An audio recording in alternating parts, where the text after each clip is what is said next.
China has recently made a significant pledge to support Africa's development. At the Forum on China-Africa Cooperation, or the FOCAC Summit, held from September 4th to 6th, 2024, President Xi Jinping announced over $50 billion in financial support to Africa over the next 3 years. This commitment aims to expand China's economic influence and strengthen developmental partnerships across the continent.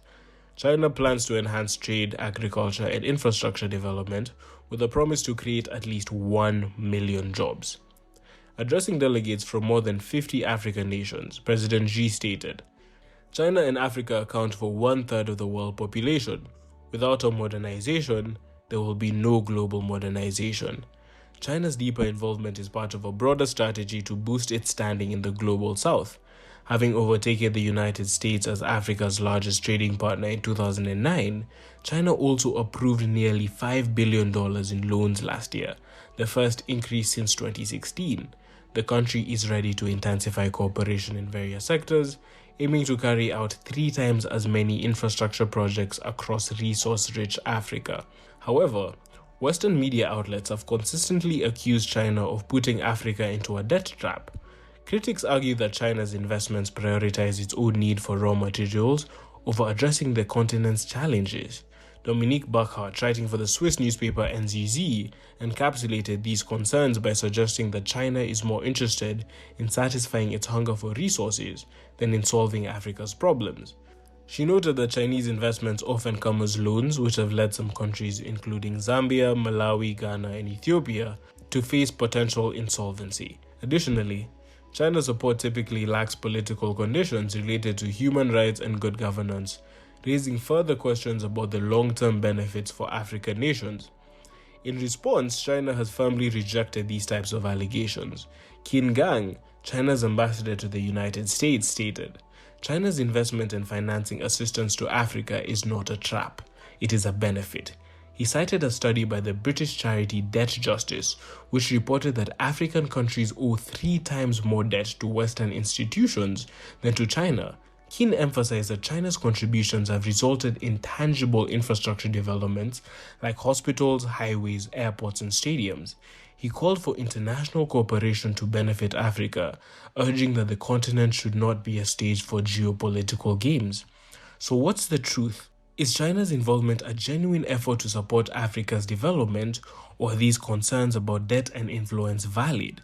To understand the real story, we need to delve into the history of China and Africa's relations. China began trading with Northeast Africa before the Christian era, establishing some of the earliest links between these two regions. During the early part of the Christian era, several Chinese travelers reportedly visited Africa, indicating a mutual curiosity and exchange of ideas. A significant milestone occurred during the Ming Dynasty, when in the early 15th century, Admiral Zheng He's naval fleet reached the northeast coast of Africa. These voyages symbolized China's maritime prowess and its early interest in the wider world, although this period was followed by a return to a more inward-looking approach.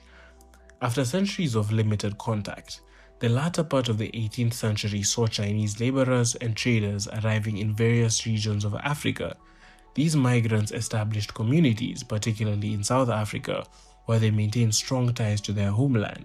Following the establishment of the Republic of China in 1912 under Sun Yat-sen, official relations with South Africa were developed. The Chinese community in South Africa supported the nationalist Kuomintang Party and contributed to China's efforts during the Second Sino-Japanese War, reflecting a transnational solidarity. With the founding of the People's Republic of China in 1949 under Mao Zedong, relations with China were initially limited. Mao's focus was on consolidating power within China, and few African nations had gained independence at that time. However, as more African countries emerged from colonial rule in the 1950s and 60s, the People's Republic began to engage more actively with the continent. During the 1950s and 60s, China supported Africa's revolutionary movements fighting against colonialism. The Bandung Conference in 1955 was a pivotal moment, bringing together leaders from Africa and Asia to promote solidarity against imperialism.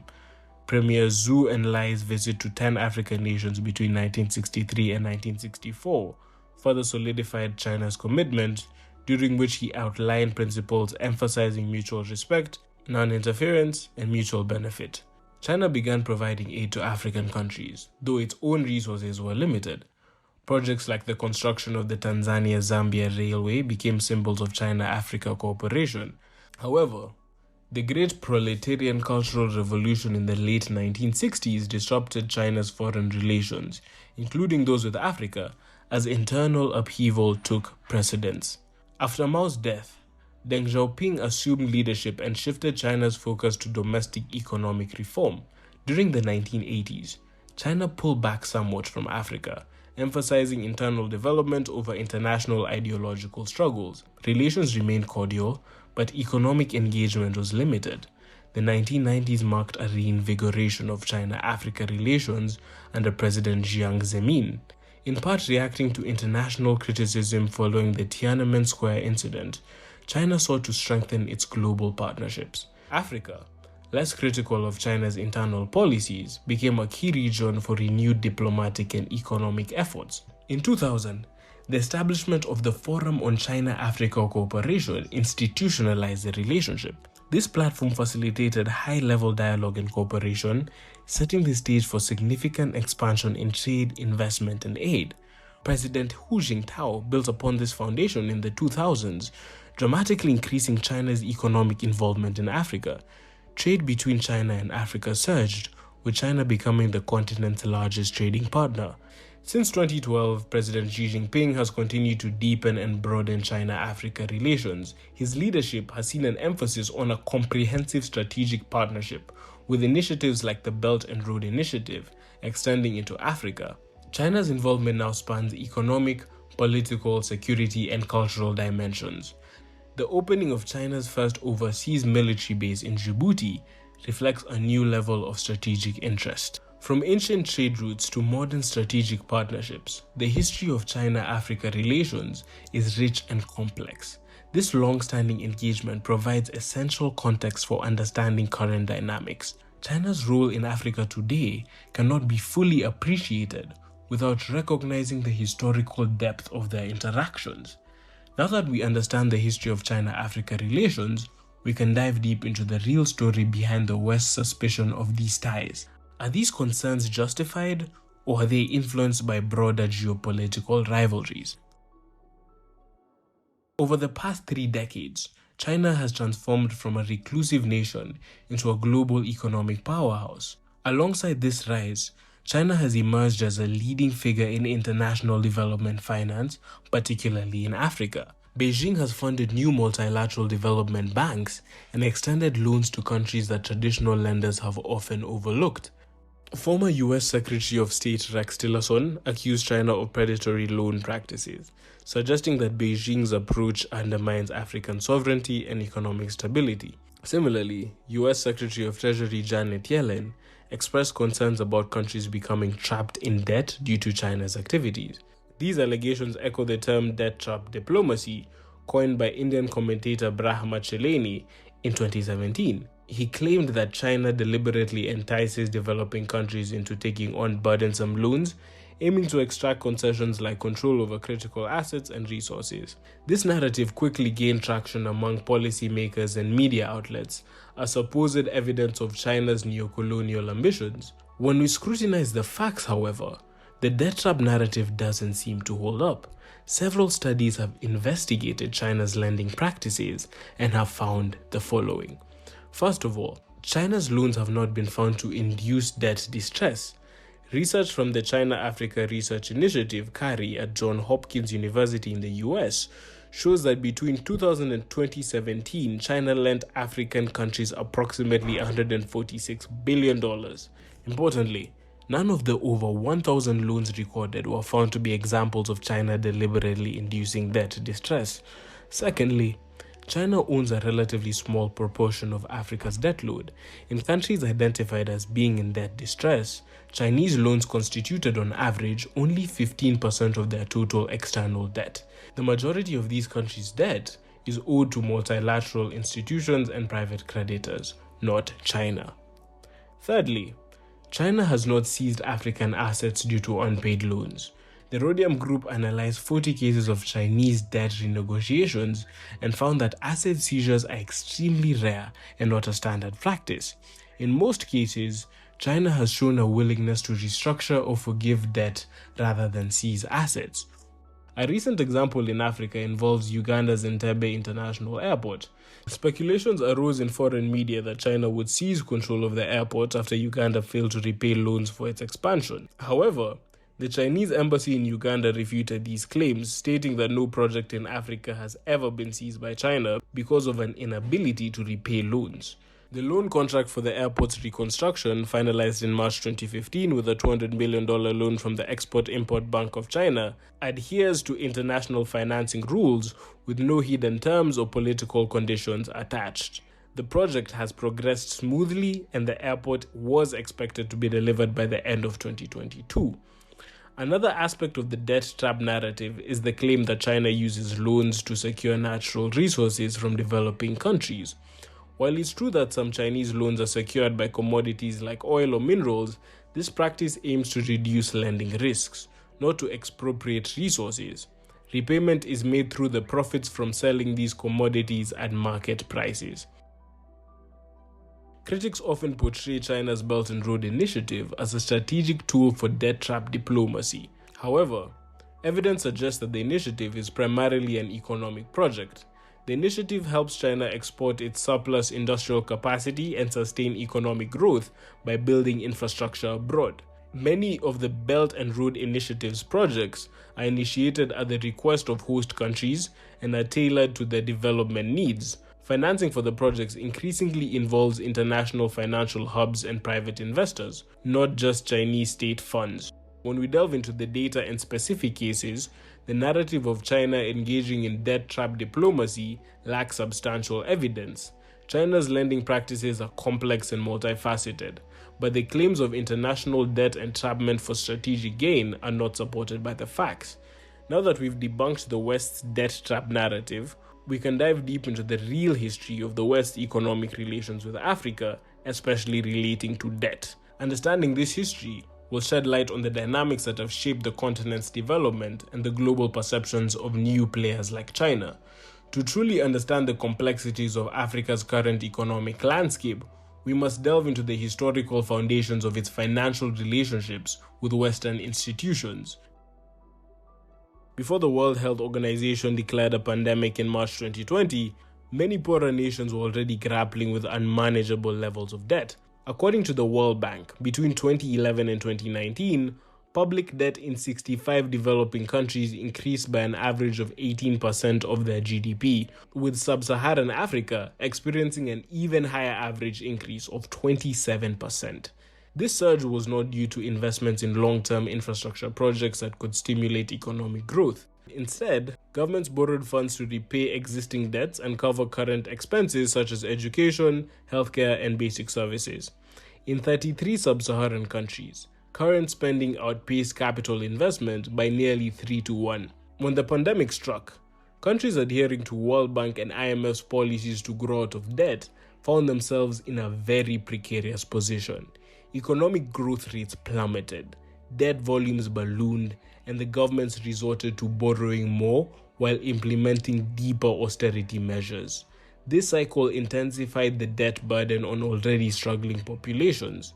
The International Monetary Fund warned of an impending banking crisis, noting that high debt levels, inflation, and low growth rates could lead to the collapse of up to a third of banks in poorer nations. Despite recognizing these risks, the IMF and World Bank offered no credible pathway out of the crisis.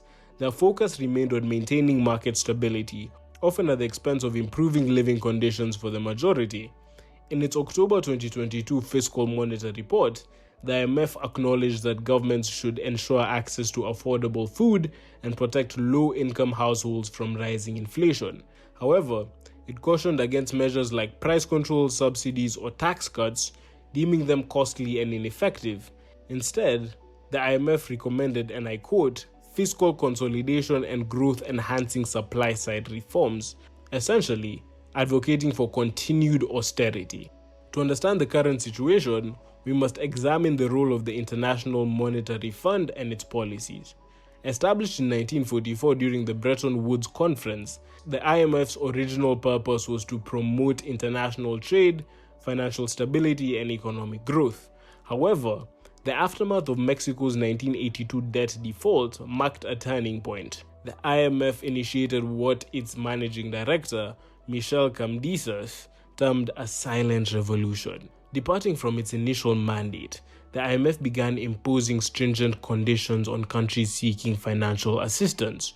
Through programs like the Structural Adjustment Facility started in 1986 and the Enhanced Structural Adjustment Facility started in 1987, the IMF required nations to, firstly, privatize state assets, selling government-owned enterprises to private entities, often foreign investors. Secondly, commodify public services, turning essential services like healthcare and education into profit-driven sectors. Thirdly, eliminate deficit financing, cutting government spending to avoid budget deficits, which often led to reduced funding for social programs. And lastly, remove trade barriers, abolishing tariffs and subsidies, exposing local industries to global competition without protection. These policies were justified as necessary for economic stability, but often resulted in increased poverty and inequality. The IMF's approach prioritized repayments of debts to wealthy creditors over the welfare of the borrowing nation citizens. The IMF-induced debt spiral can be summarized as follows. 1. Initial borrowing.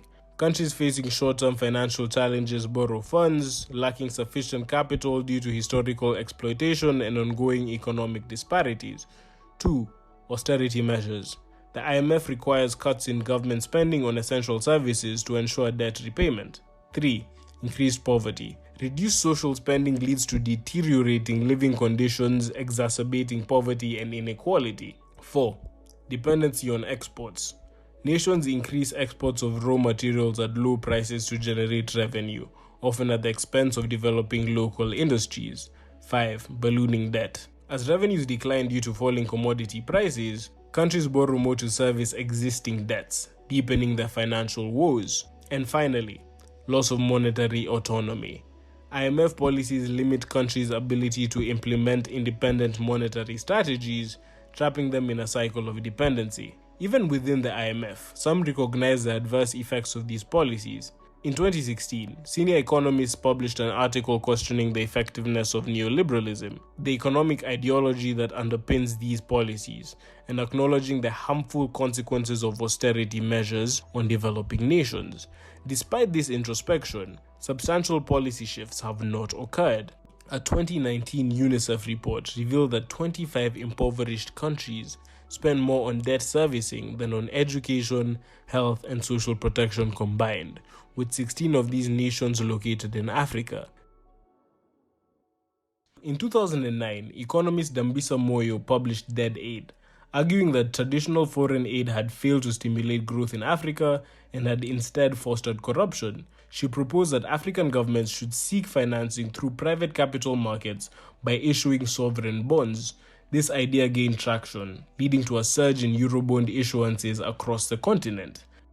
By 2020, 21 African nations had collectively issued Eurobonds, totaling $135 billion, a staggering 322% increase from $32 billion in 2010.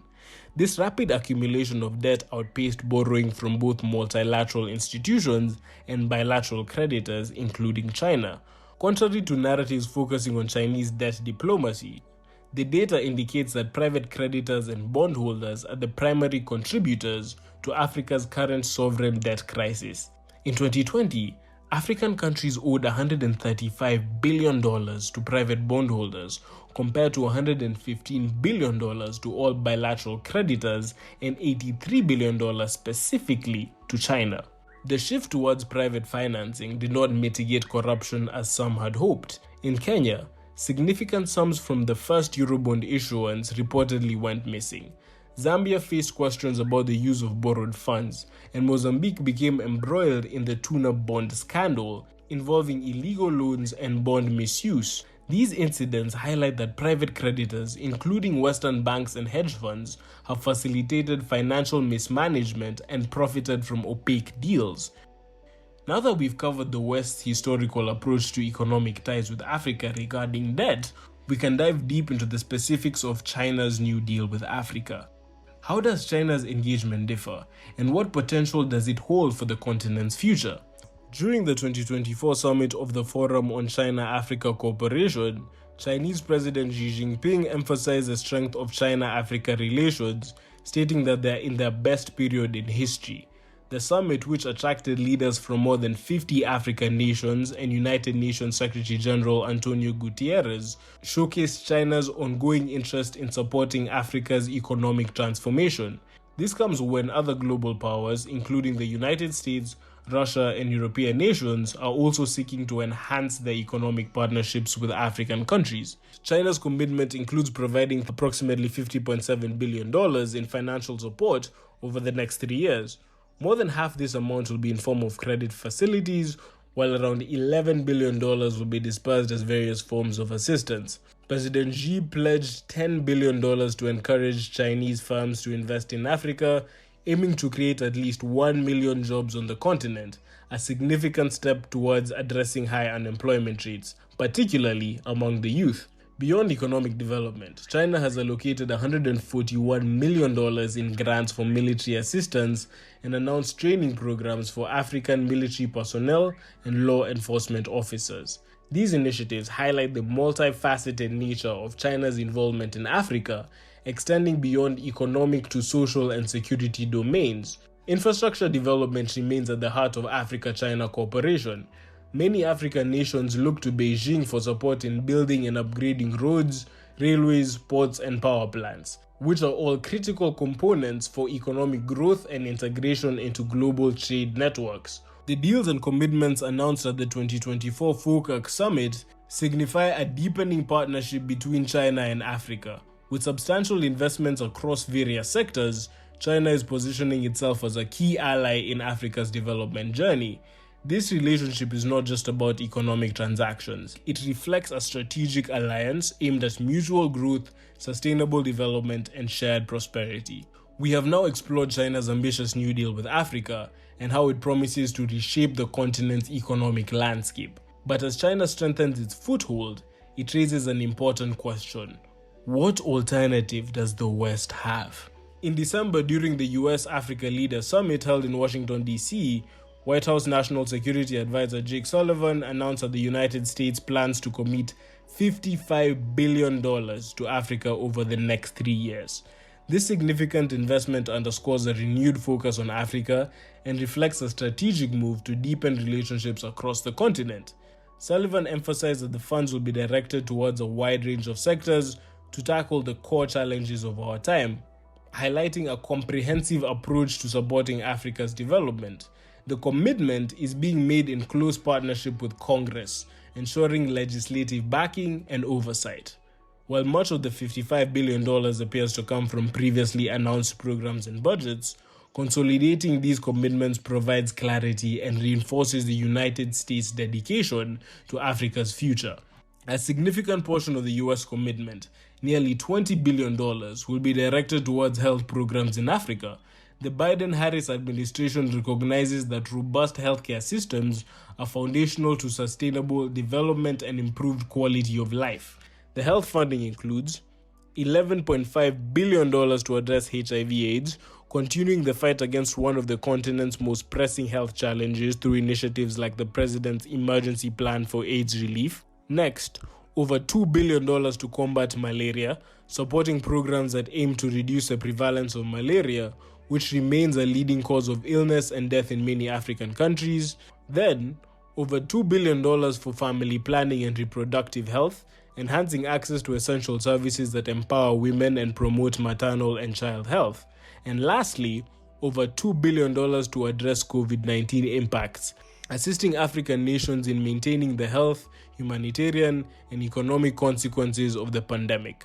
Furthermore, the administration plans to request an additional $4 billion from Congress to support healthcare workers in Africa, investing approximately $1.33 billion annually from 2022 to 2024. This investment aims to strengthen the healthcare workforce, ensuring that communities have access to trained professionals who can deliver essential services. Since January 2021, the US administration has invested and plans to provide at least $1.1 billion to support African-led efforts in conservation, climate adaptation, and energy transitions. By supporting these efforts, the United States aims to partner with African nations to address the urgent challenges posed by climate change, promoting environmental stewardship and sustainable economic growth. Recognizing the importance of economic development and mutual prosperity, President Joe Biden highlighted $15 billion in trade and investment partnerships during the summit. These initiatives aim to strengthen economic ties, foster private sector growth, and create opportunities for businesses on both sides of the Atlantic. Vice President Kamala Harris also announced new commitments to advance women's economic participation in Africa, recognizing that gender equality is essential to inclusive growth and development. The United States' $55 billion commitment comes amid increased global attention on Africa, particularly as China continues to expand its influence through significant investments and strategic partnerships. Both nations are offering substantial support, but their approaches differ in focus and implementation. China's approach emphasizes large-scale infrastructure projects, investments in mining and energy, and financing through loans and credit facilities. China's engagement often involves state-owned enterprises and focuses on sectors that align with its strategic interests, such as resource extraction and infrastructure development. The United States approach centers on health, climate change, trade partnerships, and empowerment initiatives, such as women's economic participation. These differing strategies reflect each country's priorities and perspectives on development. We have now explored both China and the West deals for Africa, understanding their commitments and approaches, but amidst these grand plans and significant investments, an essential perspective remains. What are Africans on the ground saying? How do the people most affected by these initiatives perceive them, and what are their hopes and concerns? Onyango Konyango from the Daily Nation, a Kenyan newspaper, summarizes it well in his article, "China Aid a Path to Prosperity, Not a Debt Trap." He shows that there's a stark contrast between China's development strategy in Africa and that of Western institutions like the International Monetary Fund and the World Bank. China prioritizes large-scale infrastructure projects that have immediate and visible impacts on economic development. The West prioritizes intangible aspects such as capacity building, human rights, and government reforms. While the Western approach addresses important issues, it often lacks the immediate transformative effect that infrastructure development brings. For many Africans, the construction of a new road or railway can directly improve daily life, facilitating commerce, mobility, and access to services. Africa faces a significant infrastructure funding gap, estimated at around $100 billion annually. This deficit hampers economic growth and regional integration. The views on the ground in Africa reflect an appreciation for the tangible benefits that China's partnership brings. By focusing on infrastructure and development projects that align with national priorities, China is seen as a collaborative ally rather than a creditor imposing undue burdens. We have delved into the perspectives of Africans on the ground, understanding how they view the partnerships with China and the West, with both of the world's most powerful nations vying for meaningful engagement with Africa. It raises a critical question. What future can Africa hope for with the two most powerful nations on Earth? With both China and the West deeply invested in Africa's development, the continent stands at a pivotal moment that could shape its destiny for generations to come. Africa can hope for a future where it skillfully navigates relationships with these two powerful powers to its advantage, by ensuring that partnerships with both China and the West are rooted in mutual benefit and genuinely address Africa's immediate and pressing needs, such as infrastructure development and both economic and social empowerment. If both powers listen attentively to Africa's own priorities and aspirations, engaging in respectful dialogues rather than dictating terms or imposing policies through mechanisms like the IMF, Africa can assert its agency on the global stage. This collaborative approach can help avoid the pitfalls of the past, where external agendas often hindered social and economic development. Ultimately, Africa can look forward to a future where, supported by equitable and respectable partnerships with both China and the West, it achieves self-determined growth and realizes its full potential. As we reflect on the complex tapestry of Africa's relationships with global powers, a clear narrative emerges. The pursuit of truth over ideological bias is necessary for building a sustainable, equitable, and prosperous world. Throughout our exploration, we've seen how the narratives and policies crafted by powerful nations can profoundly impact the most vulnerable populations. Ultimately, the path forward lies in shedding preconceived notions and engaging with one another earnestly. In the end, it's the unwavering pursuit of truth that will set us all free, guiding us toward a world where every nation and individual can thrive. Thank you so much for making it to the end of the video. Now here's a word from our sponsor. An off-plan apartment is a property purchased before it's built. It's based on architectural plans, designs, or a model, and it's often at a discounted price. How do you buy an apartment in Nairobi for a discount with hassle-free payment terms on installment and a say on the design of your dream property? You buy off-plan, but I know what you're thinking. How can I trust a product if I can't see or touch it? What if the developer doesn't deliver? What if I lose my investment? Don't worry. At Ridgemont, we believe you've earned the right to have the peace of mind that comes from a real estate partner that walks the journey to finding your dream property with you.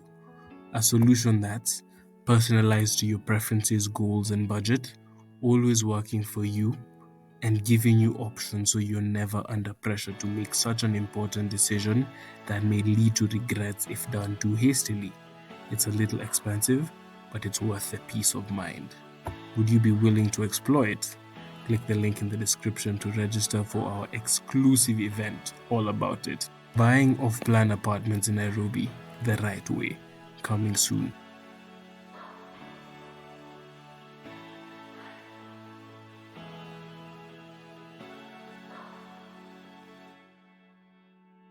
Don't forget to like, share, and subscribe, and click on your screen to watch another video from us. All the best, and until next time.